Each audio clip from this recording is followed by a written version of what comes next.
ఇక శ్రీ సత్యసాయి జిల్లాలో ఎమ్మెల్యే బాలకృష్ణ పర్యటించారు. లేపాక్షి సబ్స్టేషన్ పరిధిలోని రైతులకు విద్యుత్ ట్రాన్స్ఫార్మర్లను ఎమ్మెల్యే పంపిణీ చేశారు. కేంద్ర రాష్ట్ర ప్రభుత్వాలు అందిస్తున్న సోలార్ ప్రాజెక్టులను రైతులు సద్వినియోగం చేసుకోవాలని సూచించారు.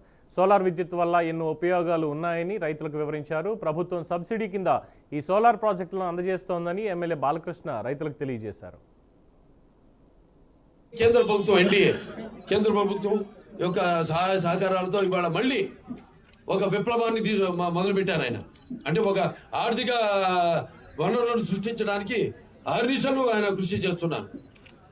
దానికి సంబంధించి నేను ముఖ్యమంత్రి గారితో మాట్లాడడం, ఏదైతే రైతులు వాళ్ళు బోర్లు వేసి విద్యుత్ శాఖకి బ్యాంక్ లోన్ తీసుకుని కట్టడం, ఈ 2 సంవత్సరాలు ఒరిగిందేమీ లేదు. ముఖ్యమంత్రి గారితో మాట్లాడి ఇవాళ 112 ట్రాన్స్ఫార్మర్లు, అంటే మొత్తం ఈ మొదటి విడతలో ఇంకా 50 ట్రాన్స్ఫార్మర్లు వచ్చేవి ఉన్నాయి.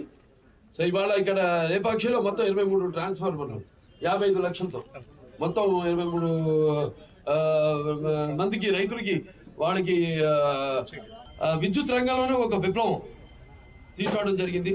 సో ఈ యొక్క అవకాశాన్ని అందరూ కూడా ఇంకా త్వరగతిన ఇంకా మిగిలిన 50 ట్రాన్స్ఫార్మర్లు కూడా తీసుకోవడం కేంద్ర